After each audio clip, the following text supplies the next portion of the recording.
இன்றைய ஆன்மீக தகவல். நந்தீஸ்வரர், அதாவது ஈஸ்வர பட்டம் பெற்றவர்கள் குறிப்பிடத்தக்கவர்கள் தான். ஈஸ்வர பட்டம் பெற்றவர்கள் சிவபெருமானால் வழங்கப்படுகின்ற பட்டம் ஈஸ்வர பட்டம், மிகப்பெரிய பட்டம் அது. அதை பெற்றவர்கள் ஒரு சிலர் தான். சனி பகவான், சனீஸ்வரருக்கு ஈஸ்வர பட்டம் உண்டு. அதேபோல் சிவனுடைய மனசாட்சியாக விளங்குகின்ற நந்தீஸ்வரர், நந்தி பகவான், அவருக்கு ஈஸ்வர பட்டம் உண்டு. அவரை நந்தீஸ்வரர் என்று அழைப்பார்கள். அரக்கர் குலத்திலே பிறந்தாலும் தன்னுடைய தவ வலிமையாலும் சிவ வழிபாட்டாலும் மிகச்சிறந்து விளங்கிய ராவணன் ஈஸ்வர பட்டம் பெற்றான். மிகப்பெரிய பட்டம் ஈஸ்வர பட்டம். ராவணேஸ்வரன் என்று அழைக்கப்பட்டார்.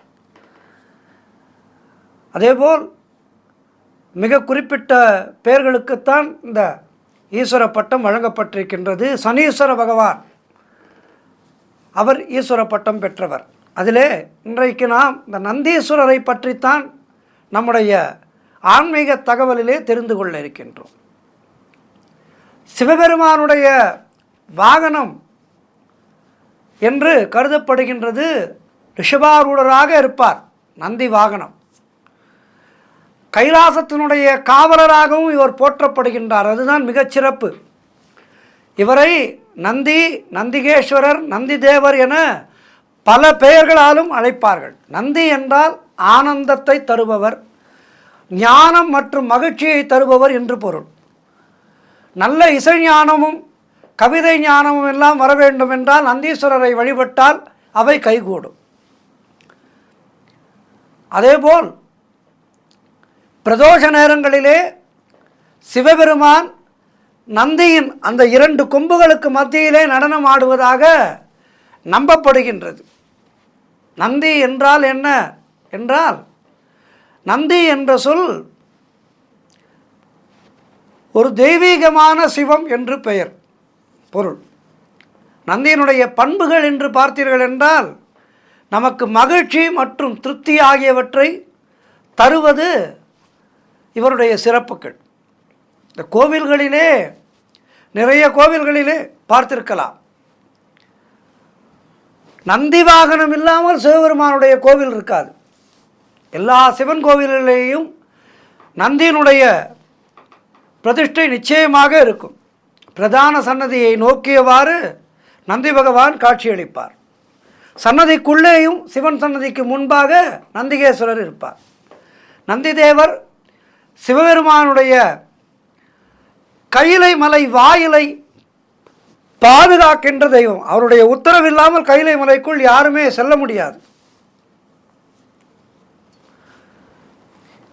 ஆகவே அப்படிப்பட்ட அற்புதமான தெய்வம், சிவபெருமானுடைய மனசாட்சியாக திகழ்பவர் நம்முடைய நந்திகேஸ்வரர். நந்தியினுடைய தந்தையின் பெயர் ஷிலாதர். இவர் தேவர்களின் தந்தையாக போற்றப்படுகின்றார். நந்தியினுடைய மற்றொரு மகன் பாவதன் என்றொரு மகனும் உண்டு. நந்தி தேவர். ஆகவே இந்த நந்தியம் பெருமானை வணங்குவதால் நமக்கு ஞானமும் கல்வியும் நல்ல பக்தியும் உண்டாகும். நந்தி பகவான் அவரை துதித்து நிறைய பாடல்கள் இருக்கின்றது. நந்தி தேவரை வழிபாடு செய்வதற்கென்றே பாடல்களும் இருக்கின்றது. நந்தியம் பெருமானை வணங்குவதால் சிவபெருமானை வணங்கிய பலன் நமக்கு கிடைக்கும். ஆலயத்துக்கு, சிவாலயத்துக்கு சென்ற உடனேயே முதலிலே கொடிமரத்திலே அருகிலே நாம் நமஸ்காரம் செய்துவிட்டு நந்தியம் பெருமானை தொழுதுவிட்டு பிறகு மூலஸ்தானத்துக்கு செல்கின்றோம். நந்தியம் பெருமான் நம்முடைய பாவங்களை எல்லாம் களைபவராக இருக்கின்றார். எப்படி சண்டிகேஸ்வரர் இருக்கின்றாரோ, சண்டிகேஸ்வரர் போல நந்தியம் பெருமானுக்கும் நம்முடைய பாவங்களை ரைட் ஆஃப் செய்கின்ற அந்த தகுதி உள்ளது. ஒரு மிகப்பெரிய அதிகாரி இருக்கின்றார் என்று வைத்துக்கொள்வோம். அந்த மிகப்பெரிய அதிகாரிக்கு அவரே ஒரு சில விஷயங்களுக்கு பச்சையின்கால் கையெழுத்து போட்டு நமக்கு நல்லது செய்யலாம். அப்படி நம்முடைய ஆன்மீக வாழ்விலே நம்முடைய பாவங்கள் ஒரு சிலவற்றை ரைட் ஆஃப் செய்கின்ற தகுதி நந்தியம் பெருமானுக்கு உண்டு. ஆகவே இந்த நந்தியம் பெருமானை பக்தியோடு வழிபாடு செய்து சிவ வழிபாடும் செய்தால் நமக்கு எல்லா விதமான நற்பலன்களும் நிச்சயமாக கிடைக்கும். அதில் எந்த விதமான சந்தேகமும் இல்லை. நந்தியம் பெருமானை தியானித்து நாம் நம்முடைய செயல்களை செய்ய நந்திதேவருடைய அருளினாலே நமக்கு எல்லா விதமான நலன்களும் கிடைக்கும். குறிப்பாக தாளவாத்தியங்கள் வாசிப்பவர்கள் நந்தியம் பெருமானை குருவாக ஏற்றுக்கொண்டு இதை பயின்றால் அவர்களுக்கு ஞானமும் வித்தையும் வெகு விரைவிலே கைகூடும். காரணம், தாளத்திற்கு அதிபதியாக கருதப்படுபவர் நந்தி பகவான். கைலையிலே இவர் வாசிக்க அங்கே சிவபெருமானை மற்றவர்கள் பாடுவார்கள்.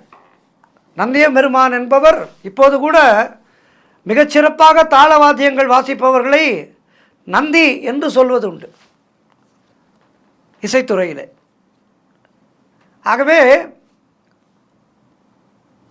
இந்த நந்திகேஸ்வரரை வணங்கினால் எல்லா விதமான பலன்களும் நமக்கு கிடைக்கும். நந்திகேஸ்வரர் சிலை பெரும்பாலும் கிழக்கு நோக்கி அமைந்திருக்கும். வில்வ மரம் எல்லா கோவில்களிலேயும் இருப்பது போல சிவன் கோவில்களிலே நந்தியம் பெருமான் இல்லாமல் சிவன் கோயில் இருக்காது. ஆகவே வாழ்விலே எல்லா வளமும் நலமும் பெறுவதற்கு நந்தியம் பெருமானை பணிந்து சிவபெருமானை வணங்கினால் நமக்கு எல்லா விதமான நலங்களும் கிடைக்கும். நம்முடைய சமயத்திலே இவர் முதல் குருவாக கருதப்படுகின்றார். எப்படி அகத்திய பெருமான் மற்ற நாரத மகரிஷி எல்லாம் இருக்கின்றார்களோ அதுபோல ஒரு குருவாக கருதப்படுபவர் நந்தியம் பெருமான். அதனால்தான் நந்தியம் பெருமானை குருவாக ஏற்றுக்கொண்டு நாம் சிவ வழிபாட்டை செய்தால் நமக்கு சிவனுடைய அருள் பரிபூர்ணமாக நமக்கு கிடைக்கும். நந்தியம் பெருமானை குறித்து பாடல்கள் எல்லாம் பாடப்பட்டிருக்கின்றது என்று சொன்னேன் அல்லவா. திருநந்திக்கரை என்கின்ற அற்புதமான ஊர் இருக்கின்றது. இந்த ஊர் கன்னியாகுமரி மாவட்டத்திலே இருக்கின்றது. இந்த ஊர் பாடல் பெற்ற ஸ்தலமாகும். இதனுடைய சிறப்பு என்று பார்த்தால் பிரதோஷ தினத்திலே நந்தியம் பெருமானை போற்றி பாடல்களை எல்லாம் பாடுவார்கள். இது பாடல் பெற்ற ஸ்தலமாகும். இப்படி தமிழகத்திலே பல கோவில்கள் இருக்கின்றது. நந்தியம் பெருமானுக்காகவே நந்தீஸ்வரர் பெயரிலேயே கோவில்கள் இருக்கின்றது. சிவபெருமானை வழிபடுகின்ற முக்கியமான தினம் அந்த பிரதோஷ தினம்.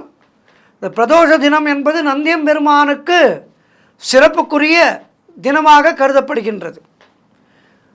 இப்படிப்பட்ட நந்தியம் பெருமானை வாழ்விலே அனுதினமும் வணங்கி எல்லா வளமும் நலமும் பெறுவோம்.